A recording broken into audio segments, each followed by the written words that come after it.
Hello, everybody, and welcome to Speak It. By the way, I would like to introduce to you my longtime friend, Joshua Alman, who is Hollywood film and TV producer, and he also used to live in the Philippines. And we met when we were a kid. I mean, I was a That's right. kid, and he was not a kid back then. I mean, I was kind of immature. I was only 19 years old, but Okay. yeah, it was my pleasure to meet you in the Philippines. I had a ton of Uh, fun. What a great country, and thank you for having me on. yeah, thank you. Yeah, so that counts.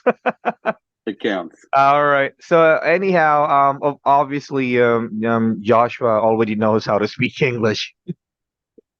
That's right. Yeah, All right, but but I did have some experience learning a foreign language. When I lived in the Philippines, I learned how to speak Tagalog. So I mhm, did have some experience in what it's like to learn and think in a completely new language. mhm. That's why I thought about you.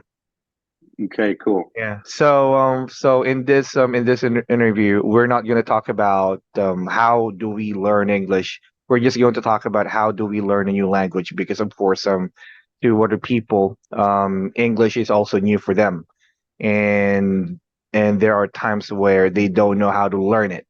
For example, they've been studying a new language or they've been studying English for a long time and they can still figure out how. Like, let's just say Hmm. like they've been studying for 5 years and there's still no progress. So now my question to you is when you were learning Tagalog, or like how many Filipino language do you know? You know, whenever I would move to a new city, they had a different language, Yes. but I knew that Tagalog was the main one, and so that's what I really wanted to learn. Mm-hmm. And I lived there for 2 years, and although I heard lots of different languages, I really kind of focused just on Tagalog, Mm-hmm. so I could get really good at that. So that's what I did. I only speak Tagalog. Oh, right, I see. And so, when you were learning before, what are the challenges in learning a new language for you? Of course, that's a new world. Yeah. Yeah, what surprised me when I went to the Philippines, because I'd been studying it for a few months before I moved there.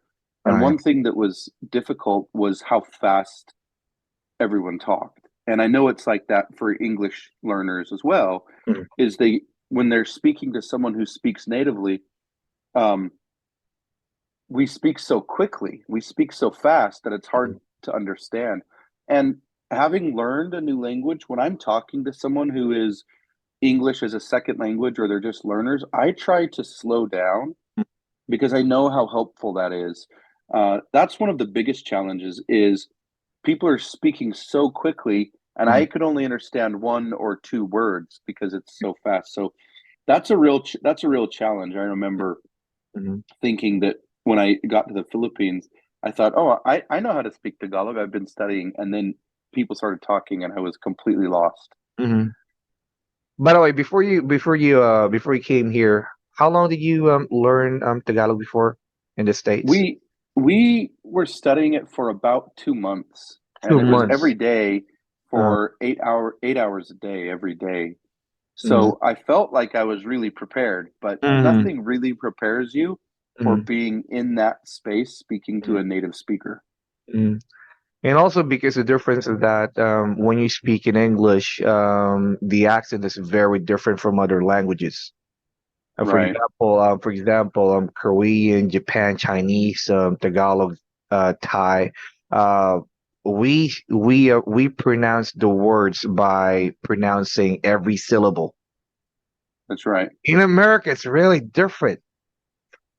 Like you connect Yeah. all the sounds, right? They For kind of example, roll together. Yeah. yeah. For example, instead of saying "How are you," you say "How are you." It's kind of different. That's why you Or speak we go really fast. fast and say, "How are you?" Yeah, yeah, something like that. So that's also one of the main challenges of other learners as well. And just like what you've mentioned, you said you studied 8 hours a day. And most of my students they only study 25 minutes a day. And sometimes they don't even attend their class.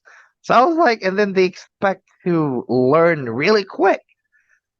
So if you calculate it, even if you have a class for a year, your 2 months is still greater than their 1 year, Right, but I would nothing say. really prepares you for just getting there in front of a native speaker. That's really the best way That's the is best to one. use it. To Hmm. use it. And one of the challenges to using it is your confidence, right? Uh, Because you don't want to sound you don't want to make a mistake. hmm But if you really want to learn, you have to be okay hmm with making a mistake hmm and just go for it. So confidence is like a big part of learning a language is just try it. You might pronounce it incorrectly, but just try. hmm And if you mess up, that's okay.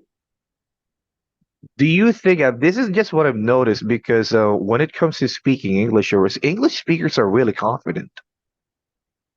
Do you think it's hard Not to? everybody. Uh, I don't think it's that way for everybody. Um, things is in school here in mm, America, we are required to study a foreign language mm, in school. So we speak English, but you have to study French or German or Spanish or Chinese. mm, Like it's required. You must take a foreign language. And then you go to college and the same thing, you have to take foreign language classes. So one thing is that we get practice doing it because we start learning in high school and continue in college learning it. So there might be some confidence there, but still, when you go to that country and you don't know if you're saying the words right, mm. it can make you feel kind of nervous. Oh, I see. Yeah, that's understandable. But, I think that's the best way to learn it and also to master it. But of course, for me, I haven't been to the States. Yeah. Yeah, Well, that's but here okay. I am. But I can, Here we but are. I can use it. That's the crazy part. Anyhow, so how long before you were able to use some Tagalog like really well? Yeah, I remember thinking about this. I lived there for 2 years, Mm, and I remember the first 6 months. It was mm, so difficult. So really, for 6 months, I carried a notebook, and when I would hear a word I didn't understand, I'd write it down, mm, and then I would ask a friend or I'd look in the dictionary, and that was like for 6 months. I was lost all the time. But I remember after about 6 months of daily speaking the language, I got so that I felt like I was able to teach myself. I was able to learn. I would hear a new word and say, "Ah, mm, okay," mm. and I was able to make that adjustment. But the first 6 months were really hard, and then after that, it kind of became easier to Mm. pick up the language. And Probably I would like say maybe a year. maybe after a year and a half, I felt like, okay, I can do this. Uh, and also every time when you don't know the word, you feel like you already know. Yeah, I would write it down and I would Mm, ask my friends. mm, I would say, what is this word? I heard it and I've never heard it before, mm, you know? But what happens is you get so that you understand maybe 75 to 80% mhm, of the words. mhm, And it's like, okay, I think I know what they're talking about. And that just confidence gets you through. mhm. And you might make some mistakes, but like by that point, you're starting to kind of roll and it feels good. But one of the things I really concentrated on with Tagalog is pronunciation. Mhm. I wanted to sound like a native speaker. So I would work really hard to get rid of my accent and I would try to say the words the way the native speakers said the words. And that's so helpful with English. When someone is learning English, if they have a very strong accent, it's hard for us to understand. So Mhm. if they really try to pronounce the words the way we do, then that makes it easier for us to understand you. So that means accent is also important when it comes to speaking in English. Yeah, I think that you focus on trying to sound like a native speaker. Hmm. Because pronunciation is different from accent, right?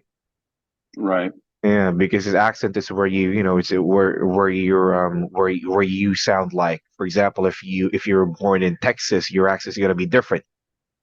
Yeah, that's And true. then if you Yeah, were born in New different York, areas have different yes, accents. yeah. You know, So if you use a different accent, for example, if you use this accent in this place, but your pronunciation is still American, it's still kind of hard to understand. it could be, but I Could think, be. we're used to it. We can do that. I would What's say so. difficult is what's difficult is when it feels like someone doesn't try to pronounce the words correctly, Yeah. then we have a hard time. So it's like I think it's really important to Mhm. try to get the pronunciation correct. Mhm. So it has been a long time now. You've mentioned that you came here when you were 19, right? And then you still know. Yeah. The crazy part is you still know how to speak the language, right? Well, So, I have to admit uh, I had a cheat system. I was married to a Filipino uh, for 20 years, so uh, that helped. I would say so. Now, most of my students as well, they actually think that studying English is endless. Do you think studying should be endless? Because um, from in my opinion, I think there should be a graduation to that. Yeah, like there should be a time when you stop learning it or you stop studying it because language is language. Grammar is still the same. It doesn't change. Yes, they put some new words, but pronunciation is still, still the same. Grammar is still the same. They just put some new words. So I don't think it should be endless. But what do you think Hmm. about this? They think studying it should be endless. What do you think about that?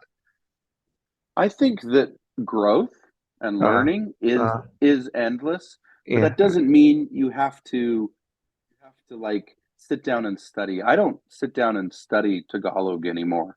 Yeah, yeah, that's what I'm Uh, saying. but I still learn things. I Mm, still learn because that's the way the human brain works, mhm, you know. But I don't think you have to take classes for the rest of your life. mhm, I uh, I think that once you get to that point where your mind is working with it, then learning becomes natural. mhm. That's why I think should be as well. I always tell my students if you stay with if you stay with me for like 1 year or 2 years and you still need a teacher, I would feel bad because what does that make me? Something like that. So I really tried my best to make them or help them learn and practice English well. So I think there should be a graduation to that You because know of what I think is a good way to continue learning is to read books in the mm, language. So mm, that I had two or three Tagalog books that I would mm, read mm, that really helped me to continue learning. mm, So yeah, like maybe after you've finished, like pick up an English novel mm. or an English magazine or read English comic books. That's a good way to continue to learn, but you don't have to take a class. I would say so. I mean, of course, that will come after probably you studied it for a year or two. Sure. Yeah, that will come after that. And last advice. Okay. Yeah, last You just advice. want a little bit of it? Okay, here's the way I learned a foreign language Mm, because first off is if you can surround yourself by English speakers, that's going to help so mm, much because mm, if you're surrounded only by your native language, then that's what you're going to speak. mm, But put yourself into positions where you have to speak the language. So be on a phone call or get on a Zoom call, or if you can go to a part of your town or your city where there's lots of Americans or British people who speak English, force yourself to speak English. mm, If you can, go to a country or you're in a place where there are lots of native speakers. Um, don't be afraid to try it. Just mm, try it. And the more and more you practice, the more comfortable you'll become. And it won't take long. Like I say, after 6 months, I was like clicking. I think I really started to get it. mm. So that's my advice is force yourself to use it, try, and don't be afraid. It's okay. We all know English is a funny language with lots of rules. Mm. So when we see people trying to speak it, it's really cool. We appreciate it. That's good. Thank you. Thank you very much. I have just like one last personal question for you. Okay. Okay. Yeah. because people might be interested in how you became a Hollywood film and TV producer. Oh, sure. Yeah. And also, talk about your daughter because your daughter has a film in on Netflix, right? Yeah, Yeah. yeah. So yeah, my daughter's an actor. I produce film and television. I started with commercials, and I went to school. I studied film in college, Hmm. and then I started making commercials, and then I finally got tired of making. Because here's the thing: when you watch YouTube and you see a commercial, you Hmm. can't wait to hit that skip ad Oh, button, right? yeah. That's it. And I was skipping the ads. I'm like, I make the ads, and even I don't want to watch them. you know so when that happened, and I was like, okay, I, I studied this to make TV. Then I moved to Hollywood, Hmm. and since I've been here for 3.5 years. I've worked on probably 6 or 7 television shows, 3 films, and a whole bunch of online content. Hmm. um, but that was it. Is that for probably 15 years I made commercials. And the best way to see my work right now, my most recent work, is on a platform called PBS. That's Public Broadcasting. Hmm. It is a 3-part documentary, three episode documentary called A Town Called Victoria, and it's an interesting international documentary. It should be something pretty cool. So if you want to take a look at that, that would be a good place. I was the associate producer on that. Hmm. Um, and my daughter's in a horror film. If you want to look that up, yeah, Hmm. it's called My Heart Can't Beat Unless You Tell It To. It's about vampires, so it's kind of scary. Be careful. Wow. Oh, yeah, I'm not into horror movies, but I'm gonna check it out.